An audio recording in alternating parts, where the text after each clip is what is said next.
J'ai commencé l'alchimie en 88, quand j'avais 24 ans. C'était un peu la suite logique d'un cheminement. J'ai eu beaucoup de chance. J'ai eu des parents qui étaient dans le domaine, puisque ma mère était prof de yoga. Mon père, qui était plus scientifique, qui travaillait dans la recherche en tant que vétérinaire, a viré après dans les médecines naturelles. Et il a monté un centre de formation en médecine énergétique. Donc j'étais dans le bain. J'ai fait beaucoup de choses en autodidacte. Je me suis intéressé à la Kabbale, j'ai travaillé sur l'astrologie, j'ai fait du tarot. Et c'est en étudiant la mythologie, qui m'intéressait beaucoup l'aspect caché des mythes, des religions, des légendes, je me suis aperçu en étudiant les contes du Graal qu'il me manquait un élément, c'était l'alchimie. En lisant un livre qui était Le Graal de Marie-Louise von Franz et Mayung, j'avais beaucoup aimé et il y avait beaucoup d'allusions à des passages alchimiques. Donc j'ai acheté mes premiers livres d'alchimie à cette époque. Alors j'ai absolument rien compris, pour être honnête. Mais ça a été une révélation pour moi. J'ai adoré sans comprendre. C'est pour ça que j'ai pu travailler si longtemps et avancer autant que ça sur l'alchimie, parce que justement j'ai accepté au départ de ne pas comprendre. Je travaillais uniquement au pif, à l'intuition. Ma quête, c'était vraiment une aspiration. J'ai toujours rêvé d'abord d'une réalisation spirituelle d'abord. Spirituelle, une quête vraiment vers la lumière. Et aussi une envie de connaître les mystères. Alors d'abord me connaître moi, et puis ce qui est un peu plus éloigné, c'est-à-dire le macrocosme qui m'entoure, l'univers qui m'entoure. Et j'ai toujours été passionné par l'aspect caché, occulte des choses. Et avec l'alchimie, on rentre de plein pied dans les sciences occultes. D'ailleurs, pour moi, l'alchimie, c'est la racine des sciences occultes. Pour commencer, la base, en peu de mots, qu'est-ce que l'alchimie? C'est l'art des transmutations. Les alchimistes qui se disaient, d'abord étaient des hermétistes, et ils se disaient philosophes de la nature. Et les hermétistes qui ont regardé la nature se sont aperçus que dans la nature, tout évoluait. L'univers tout entier était en perpétuelle évolution. Eh bien, c'est ça qu'on appelle l'art des transmutations. Car ils ont aperçu que c'était vrai pour toute la nature, sauf parfois pour la mentalité humaine, qui restait toujours la même, obtuse, c'est ce qu'on appelle nous l'ego, cette partie de l'âme humaine incarnée, qui a une tendance à ne pas vouloir changer, à vouloir toujours rester avec ses préjugés, ses principes immuables, inchangeables. Le but de l'alchimie n'est pas d'obtenir de l'or ou des choses comme ça. Le but de l'alchimie réellement, c'est d'arriver, de se mettre au diapason avec la nature. Et comme la nature est en perpétuelle évolution, l'être humain doit apprendre en lui-même, à l'intérieur de lui-même, dans son microcosme. En alchimie, ce qu'on appelle le laboratoire en alchimie, on l'appelle le microcosme. Et bien dans son microcosme, l'homme doit prendre en main ce travail et apprendre à devenir à l'image de la nature et à accéder, dès le départ, à ce qu'on appelle l'art des transmutations, l'art de l'évolution. C'était des enseignements qui étaient donnés dans des écoles des mystères.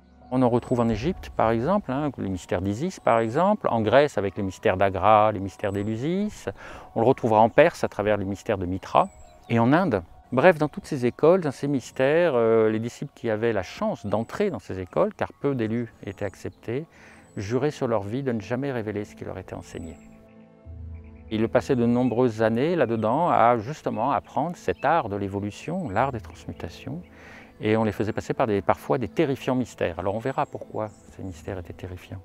Nous avons une partie de la conscience en nous-mêmes, ce qu'on appelle justement l'ego, et l'ego est obsédé, pour lui, vivre, c'est perdurer, d'une manière fixe, immuable, inchangeable. Pour lui, vivre, c'est rester fixe. Or, c'est faux, la vie est justement quelque chose qui coule, qui est en perpétuelle évolution et changement. Donc, quand on veut accéder réellement à des évolutions profondes, il y a de suite l'ego s'oppose. Parce que pour lui, c'est la mort. Et c'est pourquoi on devait passer à travers des initiations terrifiantes. Et c'est la clé de la dissolution en alchimie. La première clé, c'est la mort. La mort de l'illusion de ce que l'on croit être pour accéder à quelque chose de nouveau et de plus parfait. Voilà le but des terrifiants mystères que passaient des fois les initiés. Et quand ils avaient passé de très nombreuses années et qu'ils avaient réussi, triomphé, des épreuves qu'ils leur avaient données, des initiations, alors ils pouvaient devenir maîtres et enseigner à leur tour. Mais avec le fait qu'ils avaient juré, quand ils étaient rentrés sur leur vie, de ne jamais révéler ce qui leur avait été enseigné. Pour tout comprendre, le fondement de l'alchimie, donc de ces enseignements qui sont sortis des écoles des mystères, ont été transportés par une école qu'on appelle l'hermétisme, qui est une allusion à Hermès. Et le fondement de l'hermétisme, c'est que l'homme est un microcosme, fait à l'image du macrocosme, de l'univers. Donc on comprend déjà pourquoi l'art des transmutations, pour accéder à l'évolution comme le fait l'univers, première chose. La deuxième chose, c'est que pour l'alchimiste, il y a d'abord ce petit laboratoire dans lequel il va œuvrer, mais il y a aussi une possibilité d'agir sur l'extérieur. Ce n'est pas une voie purement mystique d'isolation, d'isolement, de méditation et de foutre le camp de la terre. L'alchimie est quelque chose d'extrêmement incarné, Elle a quelque chose qui fait que justement le but de l'alchimie, c'est d'arriver à réharmoniser et à rétablir le dialogue entre ce microcosme, nous, et le macrocosme. Alors c'est le mythe de la chute de l'homme, hein, mais c'est un mythe, c'est pour montrer le principe d'incarnation de la conscience de l'âme humaine. Et on dit que finalement, dans ce processus premier d'incarnation, ou ce qui était avant peut-être un pur esprit, une lumière selon la tradition hermétique, l'être humain s'est individualisé. Et ça s'est fait en s'isolant. D'abord, il s'est coupé du macrocosme, de l'univers infini extrêmement grand, il s'est coupé des étoiles, il s'est coupé des éléments, il s'est coupé des 4 éléments, il s'est coupé du règne minéral, parce que qu'est-ce que vous voulez, les minéraux, c'est stupide, c'est mort. Des végétaux, parce que bon, les végétaux, ça se mange, ça se fait pousser, ça décore, mais c'est tout, c'est stupide. Et puis des animaux, parce que les animaux, c'est bon à braire et à bouffer, c'est bête à bouffer du foin. Après, plus loin, on a commencé à se couper des humains, parce qu'on ne parle pas la même langue, on n'a pas la même couleur de peau, on est petit, on est gros, on est vieux, on est une femme, on est des hommes. Jusqu'à arriver, après, on n'est pas de la même parti politique, on n'a pas la même religion, puis jusqu'à arriver à moi, seul contre le monde entier. C'est l'ego, c'est la racine de l'ego, c'est le principe d'individuation, qui est normal, puisqu'il a fallu un moment qu'on se coagule, diraient les alchimistes, que notre âme se condense et s'individualise. Et l'intérêt donc de l'alchimie, c'est justement d'arriver à rétablir ce lien et de mettre au diapason ce microcosme avec le macrocosme. Car toute la coupure qu'on a fait en s'isolant, s'individualisant, a fait qu'on s'est coupé du monde. La cosmogonie hermétique part du principe qu'à l'origine, il y avait une pure lumière extrêmement subtile, pas la lumière physique telle que nous la connaissons, beaucoup plus subtile, et qui était sans limite, c'est-à-dire infinie au niveau de l'espace, mais éternelle au niveau du temps, puisqu'elle était là avant la création, avant l'espace-temps. Et puis, sous l'action d'un mystérieux agent, que les alchimistes vont appeler le hal de Kémia, le feu secret des sages, l'esprit central en toute chose. Cette lumière s'est condensée pour donner naissance à la matière dure, la matière grave telle que nous la connaissons. Et dans ce processus de coagulation de notre âme, eh bien, nous avons nous aussi notre lumière intérieure qui s'est condensée pour donner naissance à ce microcosme matériel, dense, hein, jusqu'au règne minéral, c'est-à-dire le système osseux, qui nous compose. L'histoire de l'univers se répète en nous-mêmes et donc notre lumière est donc, à l'image de la lumière de l'univers, éternelle, immortelle. La seule chose, c'est qu'en effet, dans notre conscience, nous en avons perdu la mémoire. Car il est vrai qu'aussi que pendant le processus d'incarnation, d'individuation, on a perdu toute la mémoire. Notre lumière s'est un peu éteinte. D'ailleurs, les alchimistes disent que cette lumière s'obscurcit pour rentrer dans le tombeau de la matière. Alors au départ, la matière est un tombeau, mais pour les alchimistes, elle est appelée à devenir la matrice dans laquelle l'alchimiste va pouvoir se parfaire et renaître. Et le but est de retrouver donc cette mémoire et cette conscience immortelle. Très étonnamment, je pense qu'inconsciemment, c'était une des raisons de ma quête de l'alchimie. C'est de retrouver qui je suis réellement. Pas qui je crois être ou qui les autres s'imaginent que je suis, parce que la problématique de l'ego est là. C'est-à-dire, l'ego, il ne faut pas le diaboliser, c'est un outil, mais c'est un support. Mais le problème, c'est qu'on s'associe, on se mélange, on s'illusionne en s'imaginant qu'on est cette image. Or, ce n'est qu'une image. Et cette image est le fruit de beaucoup de choses. Le fruit d'une culture, le fruit d'une hérédité, le fruit d'une éducation, le fruit des projections des regards des autres. Et puis moi, de la manière dont je réagis, de ce que je veux montrer de moi par rapport à des conflits, par rapport à des projections, à des désirs que j'ai, je vais projeter une image et je vais fabriquer une idole qui est cet ego. C'est cela que les alchimistes veulent changer, parce qu'ils partent du principe que cette image, certes, est confortable et est utile, c'est une béquille, mais ça peut devenir très vite une prison. Tout l'art alchimique commence d'ailleurs, l'art des transmutations, commence dans la connaissance de ce qu'on appelle la dissolution. En fait, si on se fie à Fulcanelli, alors c'est le seul moderne que j'ai étudié, parce qu'il écrit comme un classique, et c'est un classique, qui est du début XXe. Il nous dit, dans l'alchimie, quelles que soient les opérations que vous allez rencontrer dans le grand œuvre, qui est la quête de l'alchimiste, et croyez-moi, il y en a des opérations. Sublimation, coagulation, précipitation, évaporation, bref, toutes ces opérations-là, nous dit Fulcanelli, ne sont que le résultat d'une préalable dissolution. Pour pouvoir changer, évoluer, pour pouvoir transmuter, il faut d'abord savoir dissoudre. Puisque moi j'ai cette image de moi fixe qui m'emprisonne et qui m'empêche d'accéder à quelque chose de plus vaste, de plus infini, de plus grand de moi, et qui m'empêche d'évoluer aussi, d'aller vers de nouveaux champs de possibles, Je suis toujours le même, c'est comme ça que j'entends des personnes, moi, qui a 60 ans, 70 ans, c'est toujours le même, avec les mêmes défauts, c'est toujours pareil, j'ai beau faire ce qu'il faut, c'est toujours pareil. Pourquoi? Parce que justement, cet ego est tellement obsédé par la survie, et pour lui survivre, c'est d'être immuable, inchangeable. Comment accéder à toute cette évolution, à ces champs du possible? C'est infini, le champ du possible, si on regarde bien. Comment y arriver? Eh bien, c'est par l'art de la dissolution. Il faut mourir à l'image de ce que l'on croit être maintenant. Et c'est ça, quand les alchimistes disent mourir pour renaître, il ne s'agit pas de remettre en question le corps physique. Au contraire, c'est selon les alchimistes un don incroyable que la nature nous a donné, c'est notre microcosme. Mais c'est dans ce microcosme, donc dans ce corps physique, dans lequel est emprisonnée notre conscience, parce qu'il faut bien se le dire, on a beau se projeter dans des trucs incroyables, on est prisonnier dans notre corps physique. Et c'est dans ce laboratoire que doit se parfaire l'âme, ou la conscience, hein, l'âme selon les alchimistes chrétiens du Moyen-Âge, et doit évoluer, accéder à l'évolution. Et c'est là qu'on doit mourir pour renaître, mourir à cette espèce de conscience de ce que l'on croit être. C'est grave parce que moi je travaille en thérapie, je suis énergéticien, magnétiseur, et je me suis aperçu, j'ai des personnes qui viennent pour qu'on leur résolve certains problèmes, et je m'aperçois que quand je commence à travailler, que ça commence à partir en énergétique, il y a un phénomène de défense immédiatement. Et la personne, en fait, ils veulent juste qu'on leur rende plus confortable leur maladie, mais ils n'ont surtout pas envie qu'on l'enlève. Pourquoi? Et c'est logique. Si vous regardez bien, moi, je suis Pascal Boucher, là, comme je vous parle, mais moi, la vision que j'ai de Pascal Boucher, c'est ce que je suis dans global, c'est-à-dire avec mes qualités, mes défauts et mes maladies. Si j'enlève une maladie, j'ai beau m'en plaindre, hein, si on me l'enlève, on touche à mon intégrité. Et donc j'aurai de suite des réflexes de défense, inconsciemment, hein. Bien sûr, pas consciemment, mais inconsciemment. Et c'est ce qui fait que des fois, on s'accroche à nos propres maladies. Et c'est comme ça qu'on ne peut pas accéder à l'art des transmutations, on ne peut pas aller mieux. Parce que justement, il y a ce réflexe de survie, et c'est pourquoi l'action alchimique commence par la terrible mort. Mais c'est une mort pour l'ego, le mental, ce n'est pas une mort. Au contraire, les alchimistes nous disent que quand ils dissolvent un métal, ils disent qu'ils l'ouvrent pour le rendre vivant. Donc en fait, c'est une ouverture à la vie, à cette onde qui coule.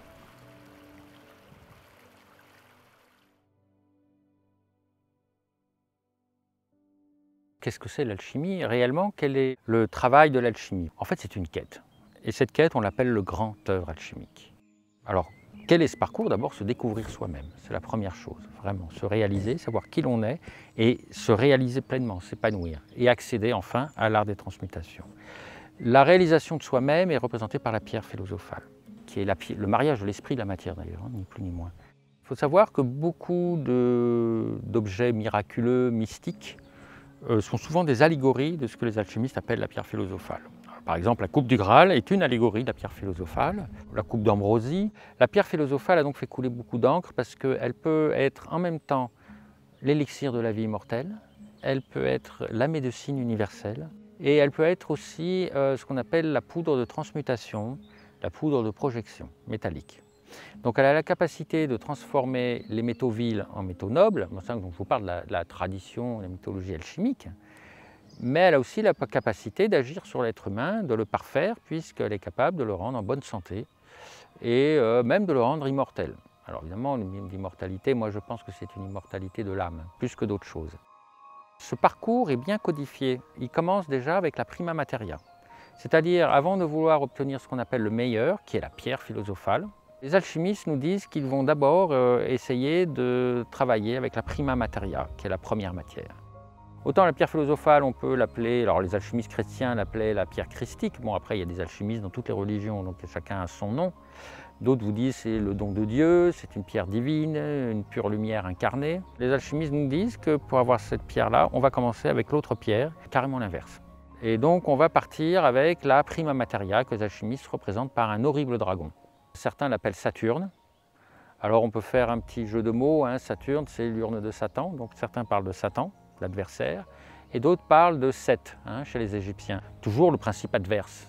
D'ailleurs il est intéressant de noter à ce propos que chez les Égyptiens, Seth était toujours représenté sur un âne rouge.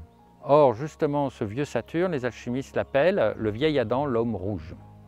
C'est une allusion à l'ego, mais aussi à l'homme animal. L'homme héréditaire qu'on a depuis des générations avec toutes les mémoires. Et quelle que soit la couleur de notre peau, nous sommes tous faits de terre rouge. c'est notre chair. Et c'est là-dedans que se trouve la racine de l'ego, se trouve dans notre conscience, avec l'instinct de survie, l'instinct de reproduction. Et c'est là que se trouve tout ce qu'il nous faut dans le grand œuvre pour obtenir la pierre philosophale.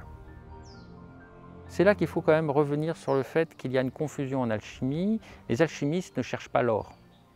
Les alchimistes recherchent la pierre philosophale. Et la pierre philosophale a cette capacité de pouvoir transmuter le pire en meilleur, les ténèbres en lumière.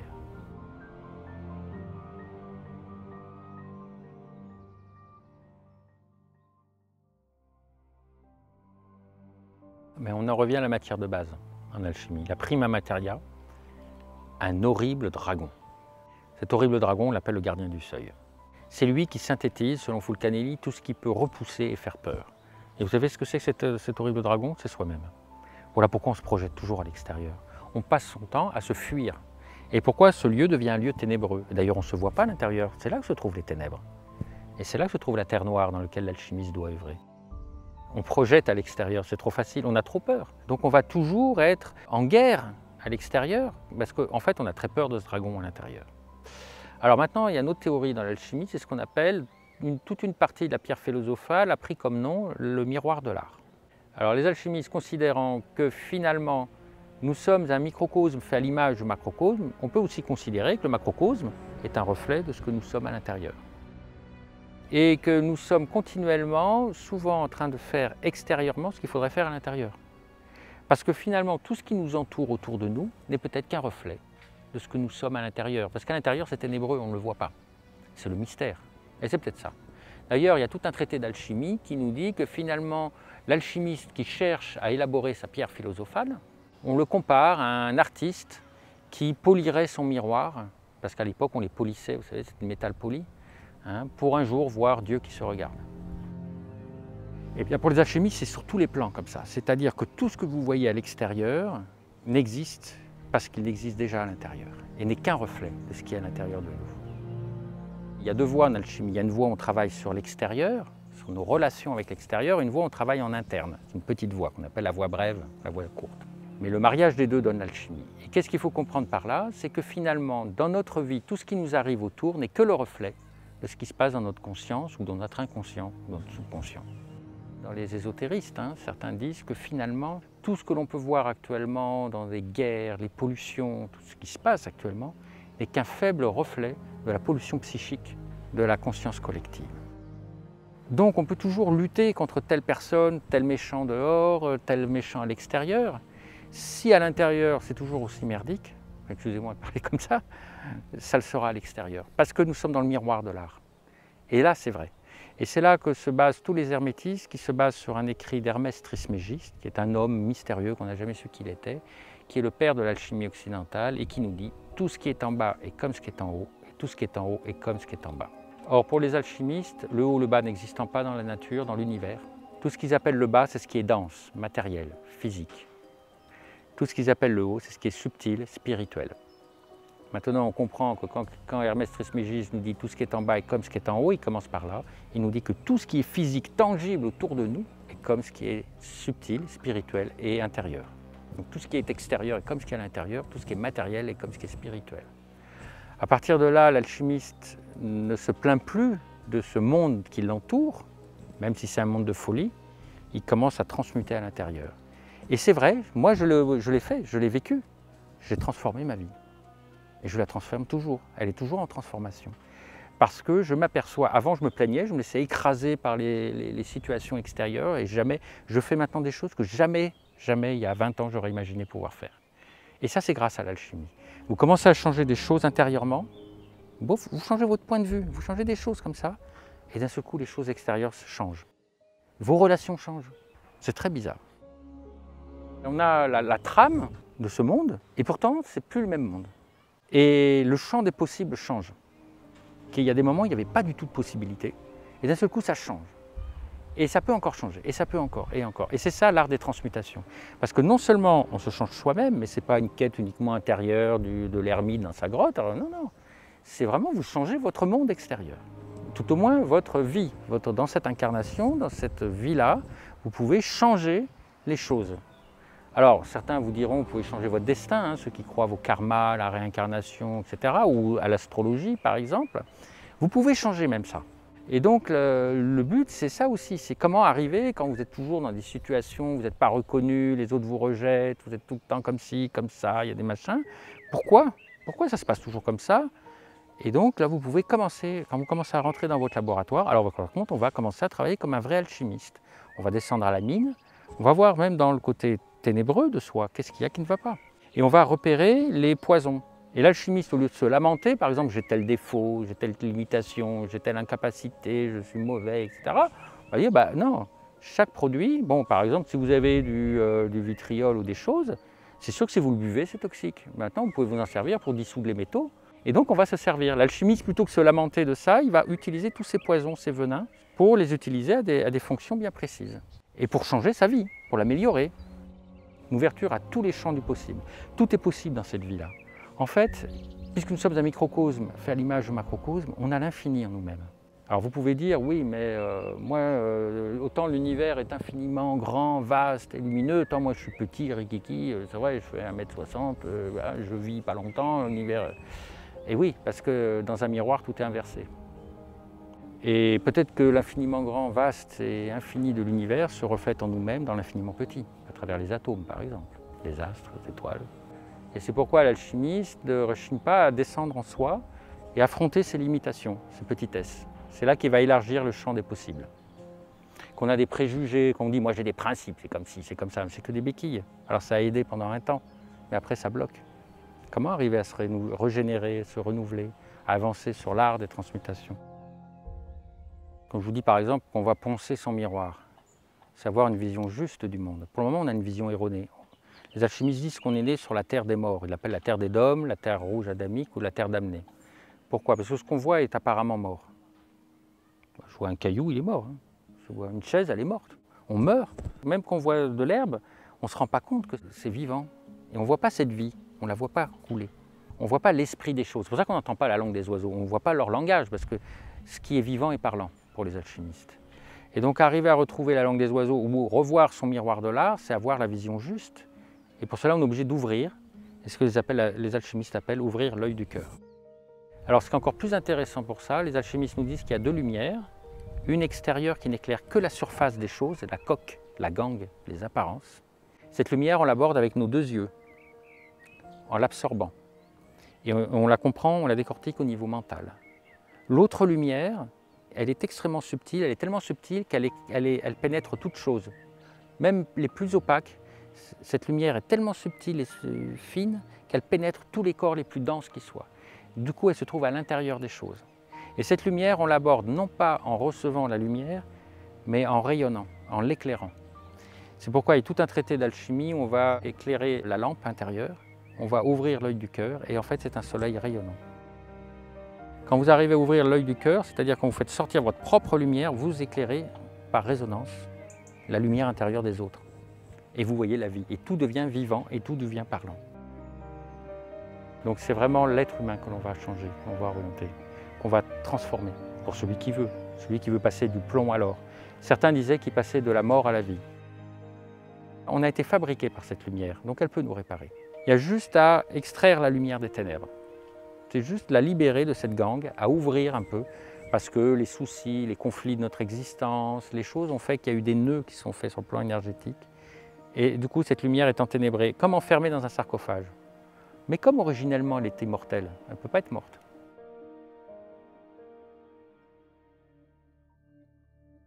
Déjà, quand les alchimistes disent qu'ils vont transmuter le plomb en or, il faut comprendre que dans la symbolique hermétique, chaque métal a une correspondance avec une planète. Et ce qu'ignorent la plupart des gens, c'est que les alchimistes étaient tous astrologues. Donc quand déjà ils vous disent qu'ils transforment le plomb en or, ça veut dire qu'ils transforment le Saturne en soleil. Il faut comprendre qu'à l'époque, pour les astrologues, Saturne était la planète la plus éloignée du système solaire connu. Et donc pour cela, elle représentait les ténèbres. Et évidemment, le soleil représente la source de la lumière. Donc déjà, quand on passe du plomb à l'or, on passe des ténèbres à la lumière. Alors il n'empêche qu'il y a eu une volonté parmi les hermétistes et les alchimistes de certains de vouloir signer leur travail jusque dans la matière. Et il y a eu quelques grands alchimistes, mais très peu, très peu. Ce n'est pas la majorité des alchimistes. Contrairement à ce qu'on croit, la majorité des alchimistes n'étaient pas des hommes qui travaillaient sur le plan métallique obligatoirement.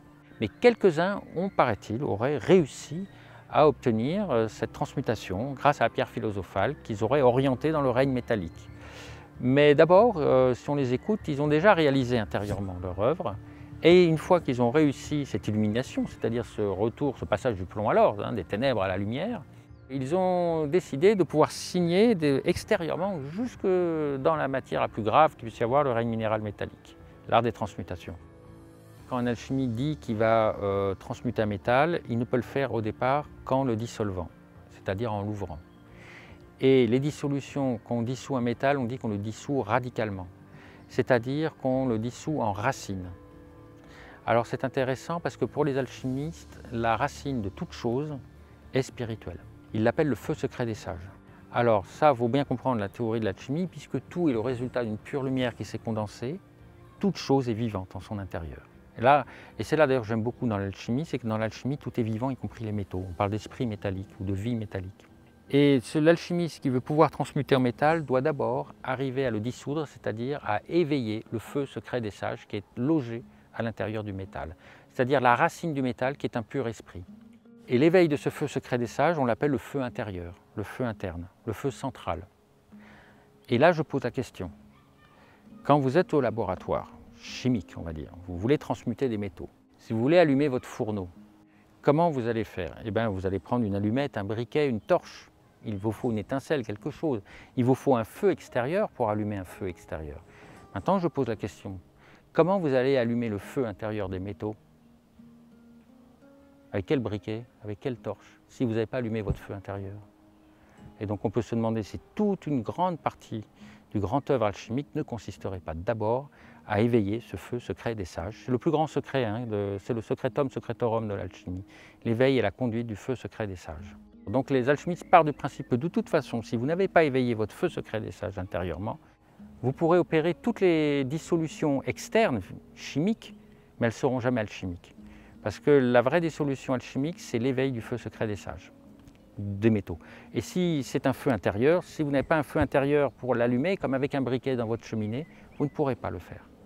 Donc on comprend que toute une partie du grand œuvre, et malgré toutes les descriptions métalliques, de sublimation, de précipitation, ne consisterait pas déjà en soi-même à apprendre, à connaître comment éveiller ce feu secret des sages. Les alchimistes se décrivent comme un soleil terrestre qui est enfermé dans les ténèbres du corps. Alors, c'est important de parler de cela parce que tout l'enseignement alchimique se fait par images. Ce n'est pas des traités mathématiques, ce n'est pas des équations. Et en même temps, c'est des images extrêmement précises et parlantes. Donc cette ouverture, c'est justement arriver à éveiller cette conscience qui est fermée. C'est-à-dire que pour le moment, toute cette lumière ne brille que dans l'inconscient et dans le plan biologique. C'est cette lumière qui nous fait respirer la nuit, c'est elle qui fait battre notre cœur, c'est elle qui assimile les aliments, c'est elle qui rejette les toxines, qui régénère les cellules, c'est elle qui fait pousser nos cheveux, c'est elle qui nous fait vivre, quoi. On n'en a pas accès. Et c'est ça l'ouverture, c'est justement arriver à le faire venir dans l'inconscience. Et certains alchimistes y sont arrivés. C'est ça qui s'appelle l'illumination. On imagine souvent l'illumination comme quelque chose qui vient de loin, comme ça, et qui nous tombe dessus, patatras. Alors qu'en fait, ce serait plutôt l'inverse. L'alchimiste part de l'intérieur vers l'extérieur. Ça, c'est extraordinaire. Et c'est ce travail-là, et c'est ça que j'en parle par le terme d'ouverture. Alors il y a dans le grand œuvre alchimique de multiples opérations dont la purification fait partie. Il va y avoir des passages de séparation, de division. On va séparer les ténèbres de la lumière. On va séparer le vrai du faux. On va apprendre à voir clair. On va apprendre à sublimer. Toutes les phases de sublimation. Alors sublimer en alchimie, c'est pas comme en chimie. En chimie, c'est passer de l'état solide à l'état gazeux, sans passer par l'étape liquide. En alchimie, sublimer, on dit que c'est faire voler les oiseaux. C'est encore des images poétiques. Mais en fait, c'est spiritualiser, rendre plus subtil. On peut diriger des énergies très physiques, on peut les diriger vers des hauts idéaux. C'est ce qu'on appelle les sublimations. Alors c'est tout un travail et il y a les deux principales opérations qu'on va voir dans le grand œuvre, ça s'appelle solve et coagula. Dissout le fixe, c'est-à-dire tout ce qui est noué, tout ce qui est fixe, tout ce qui est bloqué, tout ce qui est ténébreux. Tu vas le dissoudre, tu vas l'ouvrir.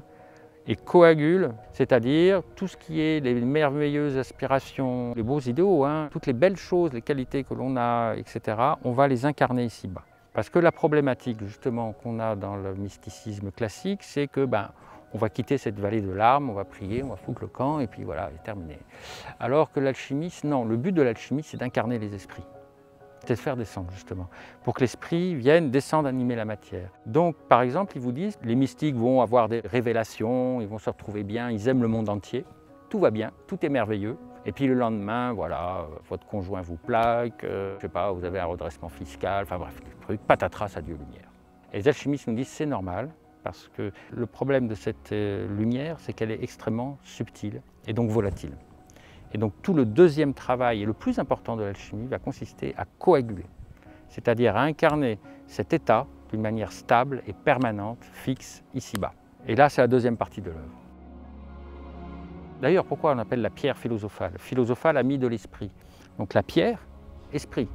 C'est le mariage de ce qu'on appelle les forces de précipitation qui sont la qualité de la matière. Alors, il y a la preuve, regardez, on est collé au sol, moi je peux pas, je voudrais bien m'envoler, je ne peux pas. Il n'y a pas d'effort à fournir pour tomber, c'est des énergies de la nature qui sont propres à la loi de l'attraction et les énergies extrêmement volatiles du spirituel. Arriver à marier ces deux-là, c'est ce qu'on appelle solve et coagula, qu'on appelle soleil et lune. Et donc un des autres buts de la pierre philosophale, c'est cette réconciliation entre ces deux forces. Les forces chtoniennes, souterraines, qui sont des forces de précipitation, avec les forces d'élévation spirituelle. À marier ça, et on appelle ça le mariage alchimique, le mariage du roi et de la reine, du soleil et de la lune. Et donc toute une quête aussi de la pierre philosophale est liée aussi à une quête d'androgyna. Alors quand je parle d'androgyna, ce n'est pas d'avoir deux sexes, c'est vraiment d'avoir ces deux capacités, de dissoudre et de sublimer. Et on s'aperçoit que dans l'univers, les forces chtoniennes, que les religieux appellent les forces du mal, mais qui ne sont que des forces chtoniennes, les forces de mort, de désagrégation, de pourriture, de dissolution, toutes ces forces-là, dans l'univers, dans la nature, marchent la main dans la main avec les forces d'élévation, de construction, des forces de vie. Et c'est grâce à ces forces ténébreuses que l'univers tout entier peut se renouveler, peut se régénérer, est en perpétuelle évolution. Ce n'est pas le cas encore dans l'être humain, pour qui ces forces se déchirent et sont en perpétuelle lutte. L'être humain doit arriver un jour à réaliser à l'intérieur de lui cette harmonie cosmique, être à la même image, et doit prendre en main ces forces-là, et à les réconcilier toutes les deux, pour les mettre au travail d'une seule et unique cause. C'est ça qu'on appelle la pierre philosophale. C'est ainsi que les forces de désagrégation vont vous permettre, vous pouvez utiliser ces forces de mort en vous-même pour vous régénérer, pour tuer l'ancien, pour tuer les maladies, pour tuer les conflits. Et le but de l'alchimiste va être d'extraire la lumière des ténèbres, c'est-à-dire faire monter cette lumière qui a forgé notre corps, arriver à l'accéder à cette connaissance, c'est-à-dire à faire monter jusqu'à notre mental. Parce que si on a accès à cette lumière, comme on est un microcosme fait à l'image du macrocosme, notre lumière est faite à la lumière du monde. Et donc on a la connaissance et la sagesse du monde entier. Alors je sais que ça paraît un peu incroyable, extraordinaire, mais cette histoire d'infiniment petit, d'infiniment grand, dans lequel nous nous retrouvons dans notre microcosme, est très parlant. Parce que finalement, quand les alchimistes vous disent qu'ils vont dissoudre un métal, le but, c'est de dissoudre les ténèbres, pour que cette lumière puisse se manifester dans toute sa splendeur.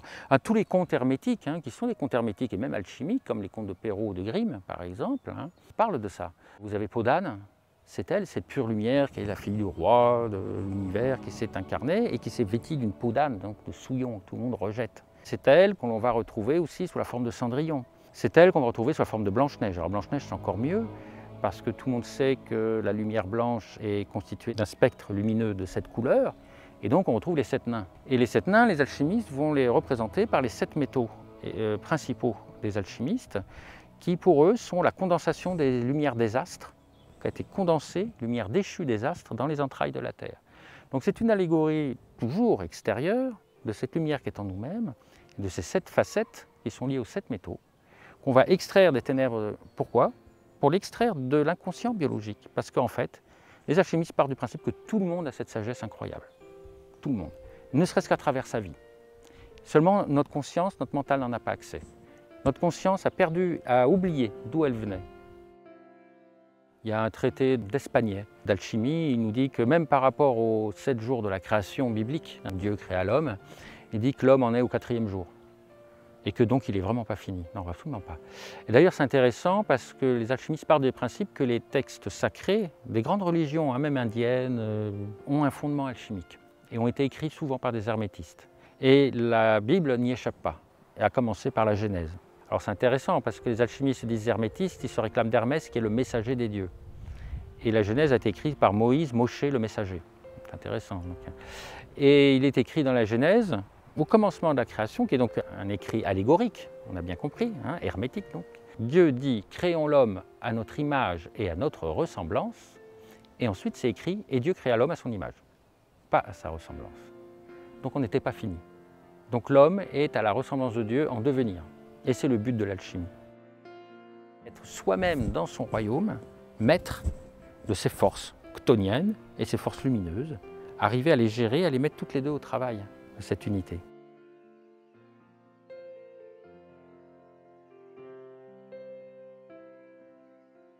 Oui, alors évidemment, il y a eu quelques alchimistes, dont Nicolas Flamel. Nicolas Flamel, en effet, a quelque chose de particulier dans l'histoire. D'abord, une grande catégorie d'alchimistes sont souvent, on n'a jamais su qui ils étaient, parce qu'ils avaient des pseudos. On ne les retrouve pas dans l'histoire. Alors on sait que Raymond Lull a existé, mais il y a beaucoup d'alchimistes, on ne sait pas qui ils étaient.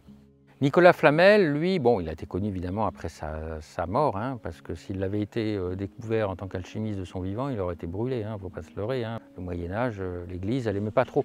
Le problème de l'alchimie d'ailleurs avec l'Église, c'est pas que l'alchimie était diabolique, c'est que l'alchimie traitait un petit peu tout ce qui touche le domaine de l'âme et de l'évolution, c'était chasse gardée. Hein, il ne fallait pas faire concurrence, c'est tout. Si vous faisiez concurrence à l'Église, vous étiez hérétique, on vous brûlait. Donc les alchimistes étaient donc très discrets. Cela dit, Flamel avait son nom, son vrai nom. Alors lui, tout ce qu'on sait de lui, je ne connais pas, je n'ai pas étudié sa vie en détail, mais d'ailleurs on n'a pas grand-chose, c'est quand même assez ancien. On sait qu'il avait une boutique qu'il avait obtenue en se mariant avec son épouse, Pernelle, et qu'il était écrivain public. Mais c'était une toute petite échoppe hein, sur l'île de la Cité, hein, en face Notre-Dame d'ailleurs. Et donc cet homme de modeste moyen hein, a soudain fait parler de lui, et surtout après sa vie, parce qu'il était détenteur d'une immense richesse. Et il est vrai. Donc voilà un des cas où on pense que lui, il a réussi réellement à obtenir de l'or par transmutation. D'ailleurs, c'est étonnamment le seul alchimiste, je pense, qui non seulement n'a pas été condamné par l'Église, mais au contraire est reconnu comme un grand bienfaiteur. Parce que tout son argent, il l'a donné à l'Église. Bon, il l'a donné pour des œuvres de charité. Lui-même a écrit dans ses traités que celui qui arrivait à obtenir de l'or hein, devait le faire non pas pour son bien personnel, parce que dans ce cas-là, ça se retournerait contre lui, mais de le faire pour aider les nécessiteux. Donc il a donné énormément d'argent, il a fait construire des orphelinats, des hôpitaux, des cimetières, des églises, enfin un truc phénoménal, non mais phénoménal hein, l'argent quand même. C'est quasiment tout le quartier des Halles hein, qui a été refait par Flamel, quoi, hein, financé par Flamel. Donc c'est ce qui tendrait à nous dire que Flamel a effectivement obtenu la pierre philosophale, comme il le disait d'ailleurs dans ses livres. L'histoire de Flamel que nous raconte Flamel est assez étonnante, il part sur... mais en fait tout est allégorique. Le problème c'est qu'avec les alchimistes, c'est pour ça qu'on n'arrive pas toujours à interpréter, c'est qu'il parle par allégorie, par image. Et donc, tout ce que nous raconte Flamel n'est qu'une pure mystification. Flamel nous raconte qu'il obtient un livre d'un vieux sage d'Abraham le Juif, le livre des figures hiéroglyphiques. Alors ce sont certaines figures étonnantes, hein, très mystérieuses, des fois inquiétantes d'ailleurs, qu'il n'arrive pas à traduire. Il sait que c'est un traité d'alchimie. Et donc il dit que pendant de très nombreuses années, alors qu'il était écrivain dans cette échoppe, il essaye de résoudre l'énigme de ce livre. Alors il décrit le livre, hein, il a une couverture faite en cuivre, les feuillets, il y en a 21 feuilles qui sont faites d'écorce d'arbrisseaux finement déliées. Alors bon, là, quand on connaît bien la symbolique hermétique, on sait ce que ça veut dire. Hein. C'est vraiment des codes. Hein, et en fait, il nous décrit ni plus ni moins que la matière première et il nous décrit la pierre philosophale. Et il nous décrit donc tout cela et il nous dit qu'il n'arrive pas à interpréter quel est ce livre, qu'est-ce qu'il veut dire, qu'est-ce que c'est que ces figures. Il essaye de l'interpréter par des sculptures qu'il y aurait eu sur Notre-Dame de Paris, qui sont des sculptures dites alchimiques. Il ne trouve pas la solution, jusqu'au jour où il décide de s'en remettre à Dieu, nous dit-il, et il décide de faire un pèlerinage à Saint-Jacques-de-Compostelle. Il prend son bâton, sa houlette, hop, et il s'en va. Il arrive à Montjoie, il voit l'étoile, il est heureux, et il arrive à Saint-Jacques-de-Compostelle. Là, il rencontre un gars qui s'appelle Maître Canche, un vieux lévite versé dans les arts occultes et qui lui voit le livre et qui commence à lui interpréter. Et qui lui dit que c'est un livre très intéressant. Et du coup, comme Flamel devait rentrer chez lui, parce qu'il ne pouvait pas laisser son échoppe tout seul, le vieillard qui avait encore beaucoup à dire lui dit « Écoutez, comme je dois encore étudier, je reviens avec vous ». Ils prennent le bateau, ils reviennent en bateau. Ils prennent la Loire, ils arrivent à Orléans et là, le vieillard, Maître Canche, meurt de grands vomissements. Et il arrive enfin avec le livre et les explications, donc Flamel, avec tout ce que Maître Canche lui a dit, et là il se met au travail, et il trouve enfin la pierre philosophale. Alors ça fait couler beaucoup d'encre. Et c'est là que Fulcanelli, un grand alchimiste du début XXe, nous dit par rapport au texte de Flamel, « Je puis vous attester que Flamel n'a jamais quitté Paris et qu'il n'a jamais été à Saint-Jacques-de-Compostelle et qu'il n'a même jamais quitté son laboratoire. Et que tout cela n'est qu'une allégorie. En fait, il est parti en voie sèche, puisqu'il est parti par voie terrestre pour aller à Saint-Jacques-de-Compostelle. Compostelle, c'est le compost étoilé. C'est là où l'alchimiste doit trouver dans son compost l'étoile, cette lumière qui doit s'éveiller, avec le feu secret. Et que quand il rencontre Maître Canche, alors Maître Canche, il nous dit c'est le soufre blanc, celui qui arrive à développer cette lumière, après il doit la condenser sous la forme du soufre blanc. Et ensuite il revient par voie maritime, c'est ce qu'on appelle la voie humide et qu'on appelle en alchimie la voie longue. C'est une voie qui est une voie externe, qui est une voie douce, humide, mais longue, très longue. Maître Canche meurt, c'est la fin de l'œuvre blanc, et on va arriver dans l'œuvre rouge. Quand il meurt à Orléans, et Fulcanelli nous dit Orléans, ça veut dire l'or est là. Et donc en fait, toute cette histoire de pèlerinage de Saint-Jacques-de-Compostelle n'est qu'une allégorie du grand œuvre qui a déjà commencé.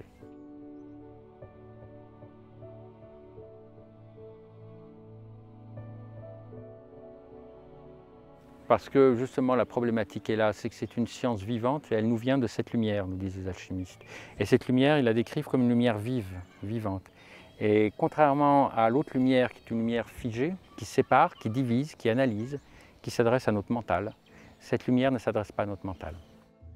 Et c'est là le grand danger, c'est pour ça qu'il y a eu le culte du secret, que quand le mental récupère ces sciences hermétiques, de suite il le transforme, il le tue, il le rend dogme, il transforme en croyance. C'est là tout à l'heure on parlait de souffrance, de machin, etc. C'est typique du mental. Il va par exemple dire ah l'art des transmutations, c'est donc savoir mourir pour renaître, donc on doit mourir, on doit se frapper, on doit se faire du mal. C'est typiquement ça. La meilleure manière d'étudier l'alchimie, c'est d'accepter de faire le deuil de la compréhension mentale. Et après, une autre compréhension se met. Et comme c'est une compréhension qui est liée à la lumière vivante, c'est comme la vie. Ça se met à pousser comme une graine. Et la compréhension arrive doucement. Et petit à petit, elle commence à grandir, à grandir, à grandir, et à pousser, à repousser. C'est lié quelque chose à l'intuition. Et tout le langage, je dirais, analogique qu'utilisent les alchimistes, ils ne font qu'imiter la nature. Ils partent du principe que puisque la nature est un miroir, eh bien, toute la nature est aussi un grand livre vivant. Et que chaque créature, chaque création, chaque événement, chaque forme, chaque vie, chaque chose concrète qui est devant nous n'est qu'un hiéroglyphe secret à travers lequel la nature nous parle tout le temps. Ce qu'on appelle la langue des oiseaux, la kabbale hermétique chez les alchimistes. Donc toute une partie aussi du grand œuvre alchimique va consister à venir dans la terre des vivants, à voir que tout est une lettre vivante dans le grand livre vivant de la nature et arriver à comprendre ce langage. Ce langage est le même que le cerveau utilise à travers les rêves, une partie de notre âme pour nous donner des informations. Et quand vous commencez à voir l'allégorie des alchimistes à comprendre, vous commencez à comprendre comment la nature, les signes autour de vous, sont en train de vous parler. Le tarot, par exemple, est un support de grand œuvre alchimique. Parce qu'en alchimie, on dit qu'il y a 3 œuvres, mais il y a 3 fois, dans chaque œuvre, il y a 7 opérations. Il y a 3 fois 7 opérations, 21 opérations, plus la matière secrète qu'on appelle le mat ou le fou en alchimie. On l'appelle le fou, le pèlerin du grand œuvre. On a donc bien nos 22 arcanes du tarot. Et c'est encore un langage allégorique. Parce que c'est un langage qui parle, d'abord, je dirais, à une autre partie de notre conscience qui n'est pas le mental. Bon, la problématique, c'est qu'on est dans un siècle où tout est mental. Et on s'associe notre conscience avec le mental. Or, c'est faux. Et c'est lui qui nous fait voir ce monde, et qui est d'ailleurs en grande partie mort. Pour les alchimistes, rien n'est mort, tout est vivant. Et on ne peut pas le voir parce que c'est le mental qui a pris le contrôle. Et tout ce qu'on parlait tout à l'heure à l'extérieur, de ces gens qui nous gouvernent, les Monsanto, les machins, les trucs, c'est le mental. C'est le règne du mental. Or, le mental veut disséquer, séparer, figer. Alors que la vraie science, et cette lumière, on l'appelle la vie. C'est un enseignement, c'est une science vivante. Eh bien, on passe par l'allégorie, par un langage plus poétique. Alors c'est là que je dis souvent, en alchimie, on travaille au début au ressenti. Et petit à petit, on avance, et là, les choses commencent à devenir plus claires, commencent à se formaliser. On le voit aussi à travers l'art imagé, c'est-à-dire l'art des sculptures. Si vous allez à Bourges, vous allez voir 2 demeures philosophales extraordinaires. Vous avez tout le grand œuvre alchimique qui est enseigné à travers l'art hiéroglyphique, l'art des images. Ces symboles, quand on arrive à les... Ce sont des énigmes, mais vraiment des énigmes. Quand on arrive à les dénouer, vous libérez vraiment une lumière. Il se passe quelque chose au niveau énergétique. La compréhension n'est pas seulement mentale. C'est très étonnant. Je m'aperçois qu'ils ont réussi un tour de force, c'est qu'ils arrivent à emprisonner une énergie, une vie, soit à travers des mots, soit à travers des images. C'est un peu comme des mandalas, où il y a quelque chose. Alors vous les voyez, ça vous parle pas, ça titille, et vous commencez à vous mettre dans une quête à essayer de comprendre. Moi j'ai découvert Bourges en 2000. et j'ai su qu'il y avait quelque chose à faire.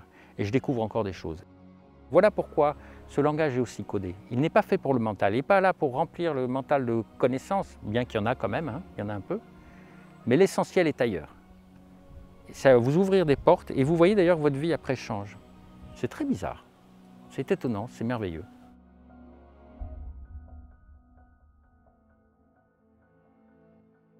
On est dans l'Apocalypse déjà, c'est pas la peine de l'attendre, elle y est. Alors évidemment, on est encore il y a des îlots confortables comme ça, mais il n'y a qu'à voir autour de nous comment ça se passe. On est dans l'Apocalypse. Alors l'Apocalypse, il ne faut pas oublier, c'est la révélation, hein, Saint-Jean. C'est pareil, hein, on voit encore des dissolutions abominables, horribles, mais derrière, c'est une ouverture. En fait, dans la tradition hermétique, nous sommes dans le 4e âge de la chute de l'humanité qu'on appelle l'âge de fer. Il y a 4 âges, hein, à savoir l'âge d'or, l'âge d'argent, l'âge de bronze et l'âge de fer. Alors chaque âge peut durer plusieurs milliers d'années, hein, donc on parle vraiment du 24 000 ans, enfin c'est énorme, hein, donc ça fait appel à des temps antidiluviens avec des notions comme l'Atlantide ou autre. Ce qui est sûr, c'est qu'il y a une alchimie propre à chacun, comme j'ai parlé tout à l'heure, mais il y a aussi une alchimie collective. Évidemment, elle est beaucoup plus longue dans le temps, elle est dans des espaces de temps titanesques, énormes. Et nous sommes donc à la fin de l'âge de fer. C'est très intéressant parce que les alchimistes nous disent qu'à la fin de cet âge, tout va se dissoudre. C'est l'époque des dissolutions. Et ce qui se passe dans les premières dissolutions en alchimie, comme nous dit Flamel, au départ, tout se corrompt. Et là apparaissent les premières fumées toxiques. Il appelle ça les fumées toxicum venenum. Alors c'est intéressant parce qu'on voit ça, il y a une voie en alchimie qu'on appelle la voie du fer. Et on va dissoudre le fer parce qu'on parle du principe que le fer, qui est le métal le plus vil qu'il puisse y avoir, est en même temps le métal qui contient le plus de lumière en son intérieur. Ce que nous dit Fulcanelli. Cette lumière, d'ailleurs, certains l'appellent l'or philosophique. Et tout un travail va consister à détruire le fer, à le dissoudre pour en extraire cette pure lumière avec laquelle on va pouvoir élaborer notre or. Pas un or alchimique, hein, évidemment, un or alchimique. Eh bien, c'est ce qui se passe avec l'âge de fer. Et c'est intéressant parce que si on écoute les philosophes, l'âge d'or doit succéder à l'âge de fer. On repart dans un nouvel âge d'or, dans un nouveau cycle. Donc en même temps, nous sommes dans une période de dissolution où apparaissent les fumées toxiques vénénum. Alors c'est intéressant parce qu'en alchimie, tout ce qui touche l'air, le vent, les gaz, les fumées, correspond au plan mental. La terre au plan physique, l'eau au plan émotionnel, le gaz au plan mental et le feu au plan spirituel. Et donc, ce qu'on est en train de voir actuellement, c'est en effet l'âge des dissolutions. C'est-à-dire, comme nous sommes à la fin de l'âge de fer, nous ne sommes pas dans l'âge de fer, nous sommes à la fin de l'âge de fer, cet âge de fer est en train de se dissoudre. Et les alchimistes nous disent que pendant qu'apparaissent ces fumées toxiques et que tout se dissout, la lumière va remonter à la surface, puisqu'on libère la lumière des ténèbres du corps. Et cette lumière va monter à la surface, on l'appelle le petit roitelet. Et c'est cette lumière native qui va nous donner l'âge d'or, car c'est avec cette lumière que les alchimistes vont forger l'or. Et c'est avec cette lumière que l'univers est en train, la civilisation est en train de se régénérer et va donner naissance à une nouvelle civilisation qui est l'âge d'or. Pour le moment, nous sommes dans une civilisation qui est liée à l'âge de fer, qui est la mentalité de l'ego. C'est la mentalité de Caïn. Chacun pour soi, la loi du plus fort, c'est celui qui écrase le plus, et c'est le culte de l'ego, le culte de la personnalité ridicule. Et tout le monde des hommes est entièrement bâti là-dessus. Le pouvoir, la science, tout est basé là-dessus, et tout ça est en train de se détruire. Les alchimistes partent du principe que toute chose, si elles ne sont pas encore réalisées parfaites, porte son programme d'autodestruction en soi. Et c'est ce qui est en train de se passer. Donc tout est en train de se détruire. Mais ce n'est pas très grave, c'est un vieux monde qui s'écroule. La seule problématique, c'est que si les gens s'accrochent à ces vieilles valeurs qui sont moisies, le chacun pour soi, l'ego, les clans, les tribus, les familles, les patries, les machins, chacun toi, 45 avec ces machins, plus les gens vont s'accrocher à ces valeurs du passé, plus ils vont disparaître avec ces valeurs, c'est-à-dire eux-mêmes vont subir les affres de la dissolution. Parce qu'en tout cas, il est sûr que selon, et là je ne parle pas que de l'hermétisme, mais de la théorie initiatique, dans les règles générales, dans toutes les traditions, nous sommes à la fin de cette ère, et ce sont des grands courants qui nous viennent du cosmos, des courants cosmiques. Et ces grands courants qui sont liés à l'évolution, l'être humain ne pourra pas s'y opposer. Donc ceux qui s'accrochent encore aux valeurs du passé, qui s'accrochent par réaction, par sécuritarisme, par etc., ça va casser. Et c'est ça qu'on appelle en ce moment les épreuves qu'on appelle l'apocalypse, avec les guerres, les dissolutions. C'est en fait les gens qui s'accrochent encore. C'est la mentalité, c'est l'inconscient collectif qui s'accroche encore aux vieilles valeurs. Donc ça passe, ça détruit. puisque ces vieilles choses vont disparaître. Le but, c'est quand même d'arriver à un nouvel âge où l'être humain ne pense plus qu'à soi, qu'à son ego, mais on arrive à quelque chose de plus juste, de plus harmonieux, qui est plus en harmonie avec les courants cosmiques. Nous sommes pour le moment dans une phase clé très délicate, là où nous dit Flamel, arrivent les fumées toxiques vénéneuses, les grandes dissolutions, les ténèbres, hein, tout se dissout dans l'œuvre noire. Et les fumées toxiques, c'est donc les courants d'idées, puisque les fumées correspondent au plan mental. Et c'est pour ça qu'on a des idées de folie, il y a des grands courants de folie auxquels les gens adhèrent, parce qu'ils ont respiré. Flamel nous dit, ne respirez pas ces fumées toxiques. Et après, vous verrez la lumière monter à la surface. C'est l'espoir qui arrive. Et il est vrai qu'en même temps, les gens deviennent fous, qu'on a des théories de plus en plus débiles. Je ne veux pas parler de l'intégrisme ou de n'importe quoi, de ce qui est en train d'arriver. En même temps, on voit qu'il y a beaucoup de lumière qui apparaissent. On parle de choses comme l'alchimie qu'on ne pouvait pas parler avant. C'est interdit, c'était réservé aux élites. De grandes vérités sont en train d'apparaître. Maintenant, vous pouvez parler de spiritualité. Je me rappelais même en 85, 83, quand je parlais d'ésotérisme, d'alchimie, de spiritualité, on me regardait comme un débile. Quand j'ai fait mon service militaire, ils m'appelaient Krishna, les mecs, pour te dire. Donc maintenant, tu peux en parler. Je vois, il y a une ouverture de la conscience, mais vraiment. Et en même temps, le milieu spirituel n'est plus dogmatique comme il était. Avant, c'était chacun sa chapelle, chacun sa vérité. On s'ouvre aux sciences, on s'ouvre à la psychologie, on s'ouvre aux découvertes. Et la science est un peu moins obtuse et le public est de plus en plus ouvert. Donc je vois que cette lumière est en train d'apparaître, qu'il y a une évolution extraordinaire dans les consciences. Donc il y a de très belles choses qui arrivent. Il faut juste arrêter d'avoir toujours ces réactions de survie, de peur et de s'accrocher aux vieilles valeurs. Parce que ça va alors mal se passer, très mal.